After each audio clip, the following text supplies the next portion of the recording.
Welcome to the latest episode of our podcast series for financial advisors. Today's episode is an industry update on a powerful strategy to accelerate growth for financial advisors, a conversation with my partner, Lewis Diamond.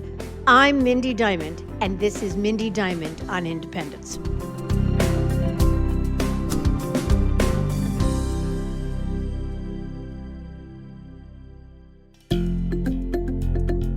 This podcast is available on our website, diamond-consultants.com, as well as Apple Podcasts and other major podcast platforms. If you are not already a subscriber and want to be notified of new show releases, please subscribe right on your favorite podcast platform or on the episode page on our website. For Apple Podcast users, I'd be grateful if you'd give the show a review. Your input helps us to make the series better and alerts other advisors like you who may find the content to be relevant. And while you're at it, if you know others who are considering change or are simply looking to learn more about the industry landscape, please feel free to share this episode or the series widely. Nearly 2 decades ago, I discovered a phenomenon by accident and had no idea how powerful it could be. That is the power of implementing a content marketing strategy. And the good news is that it's a strategy that advisors can easily adapt and employ to reach their constituents and grow their businesses. For me, it started by contributing content to industry media. That put me and Diamond Consultants on the map and paved the way for what was to follow: the evolution of a content marketing machine that has been the most powerful and impactful growth engine for our business. And it's driving not only revenue, but credibility, name recognition, and brand awareness. The first article I submitted was to what was then a magazine called Registered Rep. And as the industry evolved, so did the content. One article a month turned into a weekly endeavor for me, and ultimately for Lewis and the team at Diamond Consultants.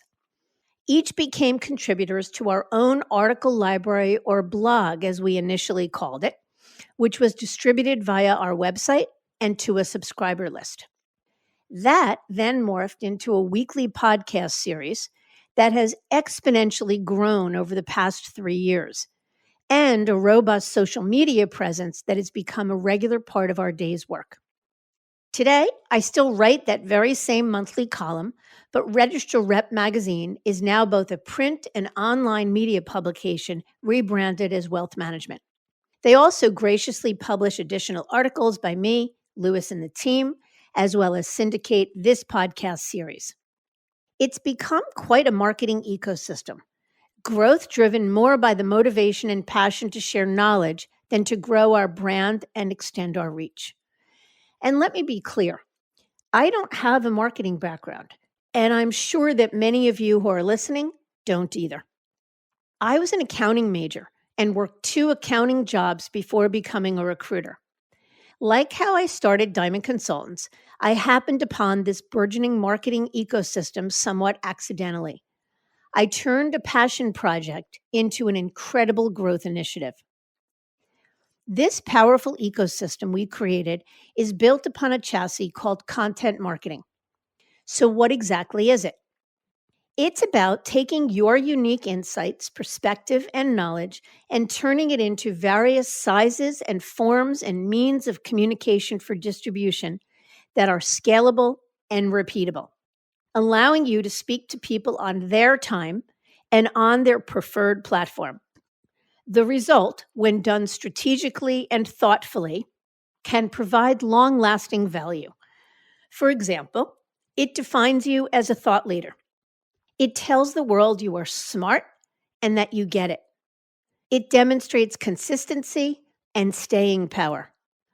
It drives credibility and brand awareness. It's the biggest differentiator I know. When everyone else is smiling and dialing and trying to get past the gatekeepers, you are sailing right past them. And it's an opportunity to create an advantage by showing prospects how you think and work, and ultimately exactly the type of advisor or consultant you would be to them. I've learned so much in this journey as to why content marketing is so very powerful, and want to share how it happened with you, because I think there's a lot to learn for anyone building a business, either as an employee or an independent. Consider this.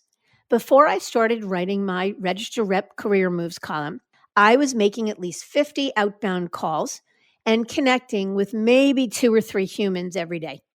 That translated to about 10 to 15 meaningful conversations per week and 80 to 90 per month. Many of them were really good interactions, and I was successfully building Diamond Consultants one conversation at a time. Fast forward to today. I still make plenty of outbound calls and wouldn't have it any other way. I love connecting one-on-one with advisors. But I also communicate with thousands of advisors every day, every week, every month via my article on wealthmanagement.com, my podcast, articles on other media sites, my email newsletter, text messages, and social media posts. That means I am exponentially multiplying the number of people I'm impacting throughout the year, and that is translated into a very meaningful growth for our business. It's deepened connections and allowed many more advisors to get to know me as a person. And for advisors, it means reaching that many more clients and prospects and expanding your reach to them.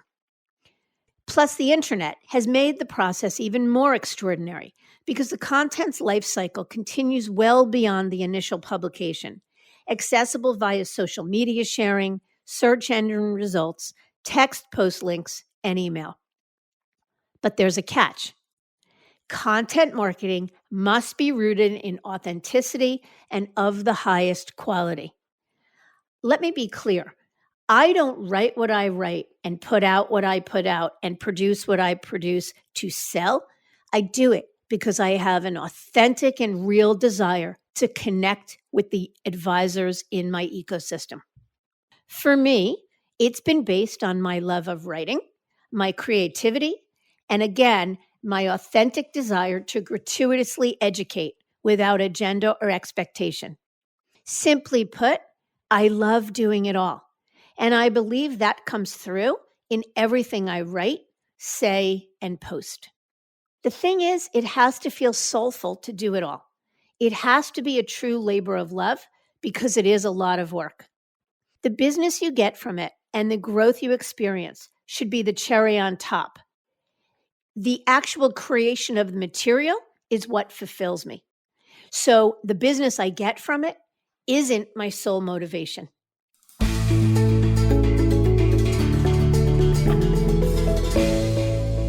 So I want to get to it. I've asked Lewis to join the show so we can share some ideas on what works, how, and why. Thank you so much for having me again. And I'm excited to hear your own perspective and really flipping the script. I get to interview you for a change and hear how you really helped build our business from the ground up. Well, that would be my pleasure. Perfect. So it's my turn. Many say that content is king, and I think we've really proven that. But I think even from my own perspective, the key is rooted in quality and relevance and authenticity, as you mentioned. So can you share some tips with the listeners on how to produce quality content? Yeah, well, first of all, it's got to feel soulful. So to begin to create content for content's sake is disingenuous, and people know that. It's got to be rooted in a desire to really have something important to say and to do it without expectation or agenda. So I guess the first thing I would say is don't let overwhelm stop you. Even if you don't think you're a great writer, it doesn't matter. There's a lot of ways or people that you can outsource the job of writing to. Although I don't, I will tell you I write everything myself. But the bottom line is if you've got something smart to say, there are certainly many people that can help you to say it.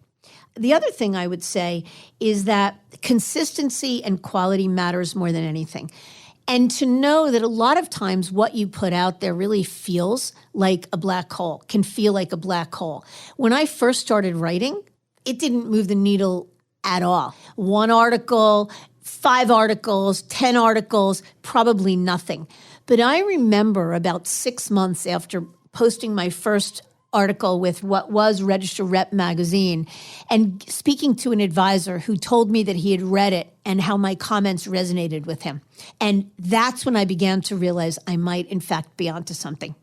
Yeah. And I think, too, I know what we've seen is many of the industry publications are really hungry for content. Even if you're not the one breaking news, you'd be surprised at the amount of content and the pressure that publications have in getting new and fresh stuff out. So I would say aim for the middle or even aim low to start. Get your first piece published, start somewhere. And don't be holding out for the Wall Street Journal or the Financial Times to publish your first article. But I think you'd be surprised what they would take. Well, that's actually a great point. We are all snobs, or at least I am. And I would love to be a guest writer for a piece in Wall Street Journal. That still hasn't happened to me yet, though the articles that I've written for publications like what was Register Rep and now Wealth Management and Advisor Hub and Investment News and On Wall Street Magazine, which are industry trade publications and well-read industry trade publications, put me on the map. And even if it wasn't the Wall Street Journal or Barron's, they were publications that advisors were reading that I was able to share. And as soon as something is in writing, it automatically elevates you. I could say the same thing by phone to 5 different advisors. As soon as I put it in writing, they paid attention more. Yeah, I agree. So where are you getting the ideas from? I mean, we've been publishing articles for close to 20 years at this point, and we need to come up with fresh stuff seemingly every day. So where did you initially get the ideas from? And today, where are you finding your content? Yeah, so it's a great question. When I first started doing it and what was Register Rep magazine asked me to be a monthly columnist, I thought, how am I ever going to come up with a column a month? And now I write an article a week, plus I write a monthly column for Forbes, plus I have content for the podcast. So I'm creating content and social media posts every single day.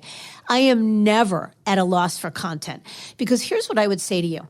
As soon as you put it on your radar, you remind yourself every day that you're looking for content, you begin to realize that every interaction you have with a client, every interaction I have with an advisor, provides fodder that if one advisor I'm on the phone with is wondering about X, chances are so are 100 other advisors, and that provides content. I'd say the same to you.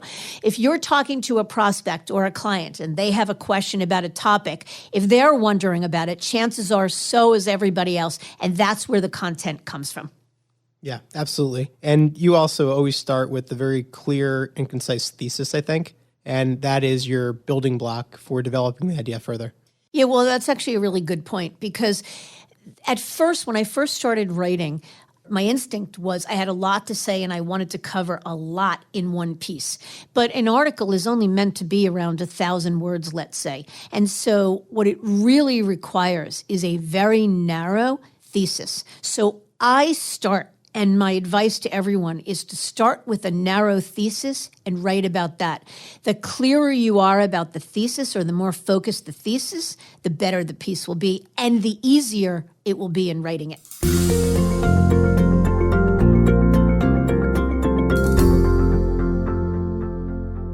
So let's pivot to social media. Obviously, that is the major trend these days, and it's become much more popular within the wealth management world as well.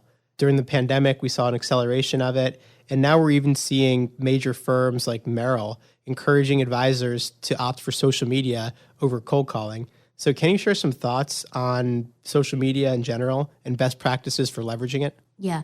Well, the first thing I would say is that social media for the longest time felt like the biggest black hole of all.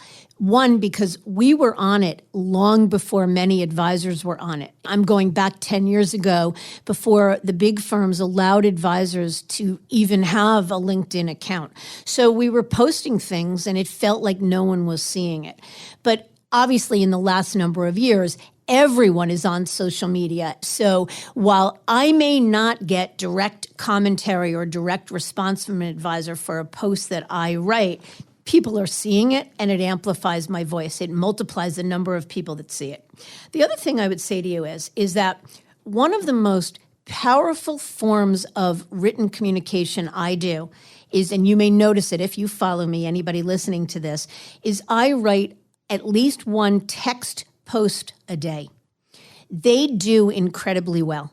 What they are is essentially bite-sized content, much easier to write than a long-form article that shares a thought.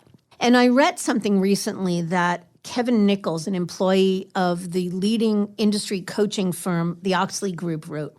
The article was entitled 20 Post Ideas for Financial Advisors.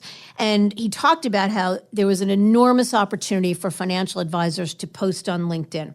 He says that LinkedIn has over 310 million monthly active users, and only 3 million of them share content on a weekly basis. Therein lies the enormous opportunity to talk to your audience, to fill a vacuum, if you will.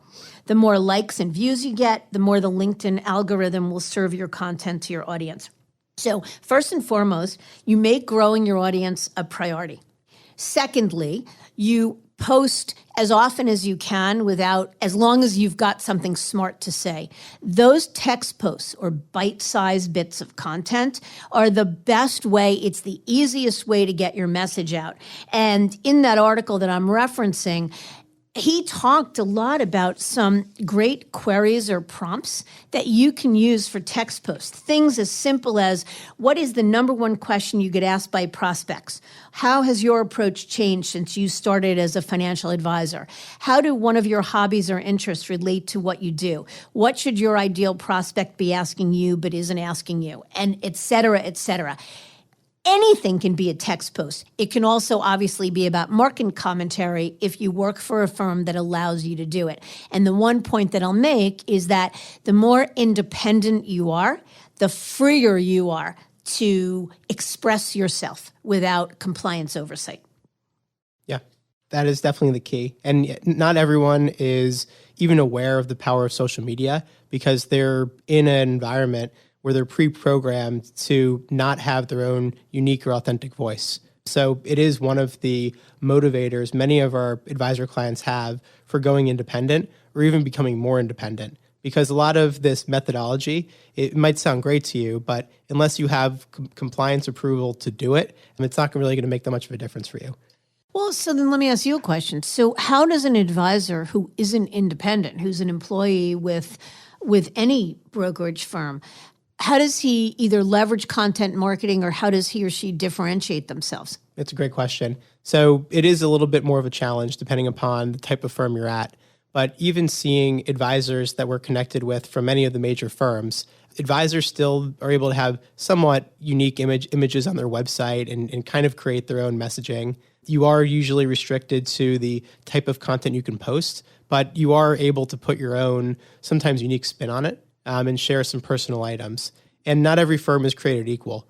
We see some of the regional firms like a Raymond James or an RBC or an LPL, for instance, in any of their channels, be much more open and really liberating for advisors on what they can share. They're still have to follow compliance guidelines. And they're not going to have as much freedom as someone who's truly independent. But there are ways to get a little bit more freedom and flexibility on the marketing spectrum. Yeah, and I agree with that totally. And what I was about to say is that professional posts, well-written posts, are really an opportunity to shine and differentiate oneself, to strut your stuff to the world. I call it gratuitous education. I have no agenda or expectation. What I write, I'm not writing so that I'm hoping to make a sale or hoping to convince somebody to make a move. I'm writing because I like writing. I'm writing because I feel like I've got a unique vantage point and a unique point of view, and I gratuitously want to share it. If I get 0 likes and 0 shares and 0 notice, I still feel good that I put it out there because it's always credible and honest. And I think the way I look at it is, I hope that the readers or the listeners of our content recognize that I'm the kind of person, or we are the kind of people they will want to do business with when the time is right, not just because we're smart and we're putting out fresh content, but because we are objective and gratuitous and have no agenda or expectation. We're not in it just for the transaction.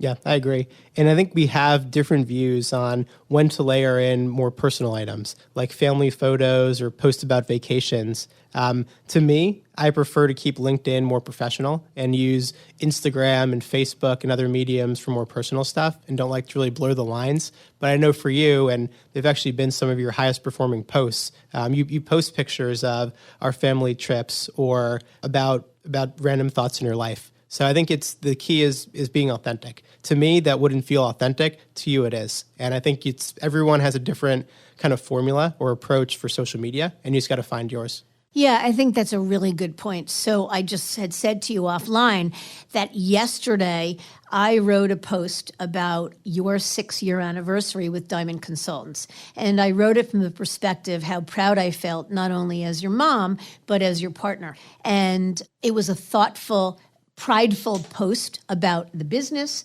and about our family. And with it was a picture of you and I standing together in my office, taking long before the pandemic.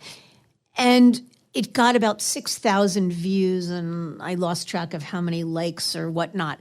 I wrote that post because it felt soulful and good. I didn't write it to pander for likes or views, but the more authentic I am, people do business with people. So while, yes, they may turn to me for my perspective on what they're afraid of or what they worry about or what to consider when making a move, but they also want to know that I'm a human being, that I'm a good quality person, and that's where LinkedIn or social media can really move the needle, to allow people to get to know you in a way they couldn't any other way. Yeah, definitely. So there seems to be many ways to get your message out there. Can you talk a bit about leveraging the different platforms? Yeah, well, we sort of discovered it piecemeal, kind of one thing at a time. It started with the column that we submitted to Wealth Management magazine. And let me make a comment about that. 15 years ago, on a whim, I approached, at first on Wall Street magazine, and said, every advisor I talk to wants to understand what kind of deals are out there. That was the hot question of the day. What are the deals being paid to advisors if they make a move? I'd like to write an article about that. And on Wall Street magazine, the editor at the time turned me down. He said, we don't want to play favorites amongst recruiters. We have other recruiters who would like to submit content, so the answer is no. I said, okay. Rather dejectedly, I turned then to Register Rep magazine, the editor-in-chief at the time, and he said, sure, why not? He looked at it as free content, and he figured he'd give me a shot. If it wasn't good quality, he didn't have to write it. It turned out that piece did really well, because I was right. People wanted to understand what kind of deals there were. That turned into a monthly column. So the first thing is to really recognize that you have a point of view, and that unique point of view or vantage point provides content that one, as you said, Lewis, the media, the press is hungry for, because they're always hungry for smart content, but that your listening audience or your prospective audience might also be hungry for as well. So it started out with a monthly column. Say almost 3 years ago, almost to the day, I had been on the phone with an advisor, probably my fifth of the day, who had asked me about why so many people were going independent. What did it mean, and what were the economics, and why would somebody turn down a big check from a wirehouse in order to go independent? So an hour into the conversation, he said to me, this is really good stuff. You should do a podcast. I'm a podcast listener, and I love to listen to stuff like this when I'm jogging or when I'm on my way home or whatnot.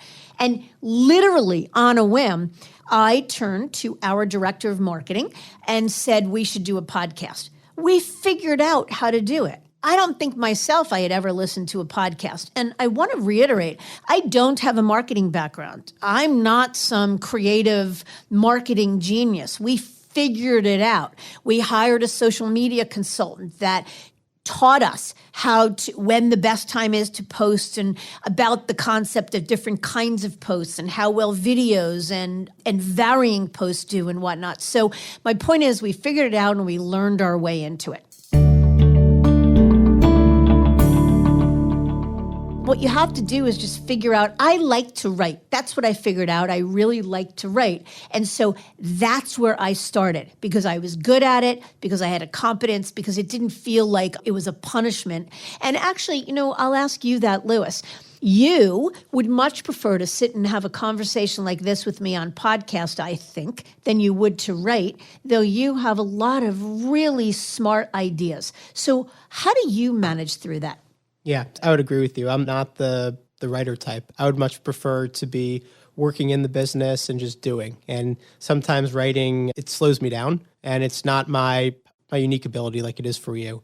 But what I did find was that coming up with ideas wasn't that hard. So now if I get an idea, I'll bring it to you, or I'll bring it to a marketing team and have them really run with it. It needs to have my kind of direction because I'm the one who knows the content. But to your point earlier, you don't have to do it all yourself. You figure out what you're best at and then either hire or outsource or figure out a way to leverage it. To me, I would prefer to sit here and have a conversation because I'm better just talking rather than planning out and writing. So I think it's just coming back to what you're best at and also what excites you. I mean, there is some of it that is a leap of faith, and it's not always going to be fun, and it's always going to be more exciting to go out and win a client or help a client solve a financial issue. But if you look at it as a way to authentically grow your business and you're making an investment in the future, then I think it's all worth it. And that's the perspective that I normally take. So let me ask you, where do you get your content from? I would say similar to you. It's on the phone or on a Zoom or after a meeting with an advisor. That tends to be the basis of it. But also if we're working with a team of advisors and we just move them to a new firm, sometimes I'll look at the learnings from that deal or from that interaction and think about how it can be applied to others. Or it might just be a summary or kind of a catch-all of different concepts I've heard. So it's usually just from talking with advisors and just going about my day job. It's not rocket science. Yeah. And let me be clear, in case anyone is wondering, we will never, ever share anything that somebody has shared with us confidentially. So when we write something, it's much more about sharing a concept, but never identifying in any way, shape, or form, the place where it came. Louis, let me ask you another question. We agree that our content marketing was rooted in a desire to share and to educate and has become a real labor of love. And the fact that it's grown our business is the cherry on top. But you pay much more attention to the numbers these days than I do. How is it growing our business? What has been the net effect of our content marketing? Yeah, so it's been nothing short of extraordinary. Each time we add a new medium, it goes to expand the audience and expand the reach. My guess is approximately 4 out of 10 advisors we work with are coming from our marketing efforts. So either through a Google search or through SEO, through this podcast series, through an article. Honestly, it doesn't really matter which way someone found us. It's all part of the overall process. So that number keeps creeping up. So our goal is to get it to, let's make it 8 out of 10 advisors are coming through marketing channels. Even though we still use cold calling and networking and all the other techniques to bring in business, marketing is scalable and it gets our word out and it helps us reach a part of the population that is really difficult to reach just through the phone or through other means. Advisors have, and just like your clients, have gatekeepers. They consume information differently. Some aren't even in the office. So when we're able to get our podcast out at very low cost to an audience and reach an advisor that's never been on our radar at a small bank in Tulsa, Oklahoma, who cited the podcast, real story, and reached out and now is a prospect of ours, that's pretty powerful. So I look at it, it's been the growth engine of the business, and I think this is just the beginning. Yeah, I agree with you totally. The other thing is, look, from my bedroom floor, as most people know, built Diamond Consultants starting almost 25 years ago. And in those days, there was no social media. I wasn't writing a column. There was no way to, and who was I? I had no thought leadership. So I built the business by smiling and dialing. One of my favorite things to do is to engage in a conversation with an advisor and have a face-to-face or a phone-to-phone in-depth conversation and answer their questions and broaden their perspective and share mine. So it doesn't replace that.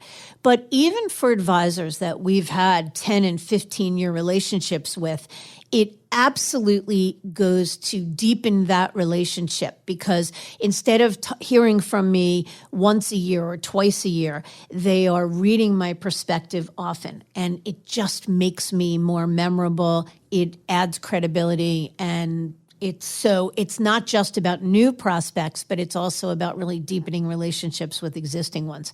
Exactly right.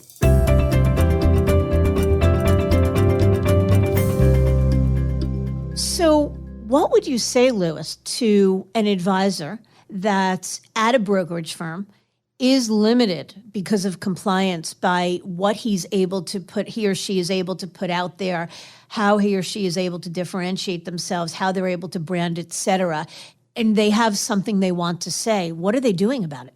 Yeah. So it really matters, how important is it for you to have that freedom and flexibility. If it's really important and you see a lot of promise in growing your business using this sort of methodology, then maybe it makes sense to consider going some version of independent.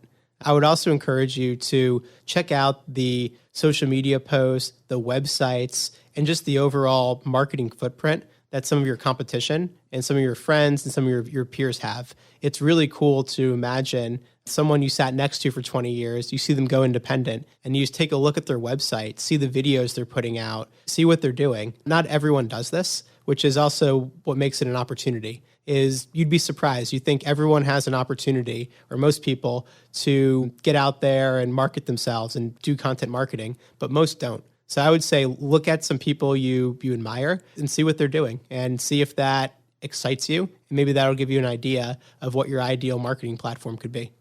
So is there an example you could share with us of an advisor that you saw go from an employee of a wirehouse or brokerage firm to independent, and how they used content marketing or marketing in general, branding, to really differentiate themselves and up their game? Absolutely.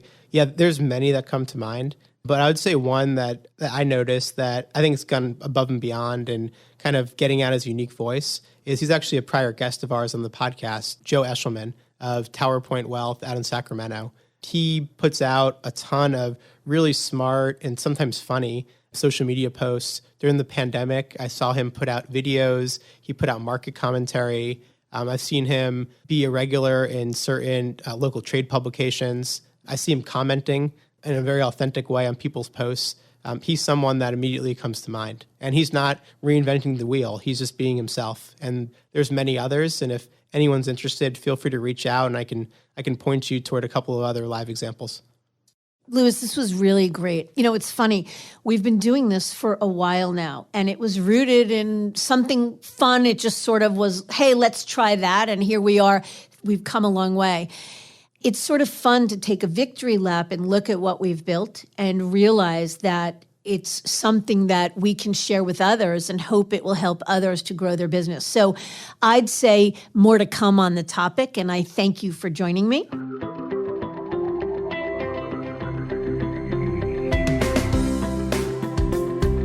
I'm amazed that people care what I think.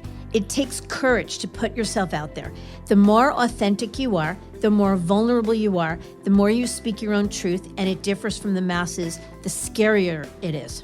But what I've come to learn is that the more authentic and real I am, the more people respond to it. I thank you for listening. And I encourage you to visit our website, diamond-consultants.com, and click on the tools and resources link for valuable content. You'll also find a link to subscribe for regular updates to the series. And if you're not a recipient of our weekly email, Perspectives for Advisors, click on the articles link to browse recent topics. These written pieces are an ideal way to stay informed about what's going on in the wealth management space without expending the energy that full-on exploration requires. Feel free to email or call me if you have specific questions. I can be reached by cell at 973-476-8578 or by email at mdiamond@diamond-consultants.com. Please note that all requests are handled with complete discretion and confidentiality. And again, if you enjoyed this episode, feel free to share it with a colleague who might benefit from its content. And if you're listening on the Apple Podcasts app, I'd be grateful if you gave it a star rating and a review. That will let other advisors know if it's a show worth their time to listen to. This is Mindy Diamond on Independence.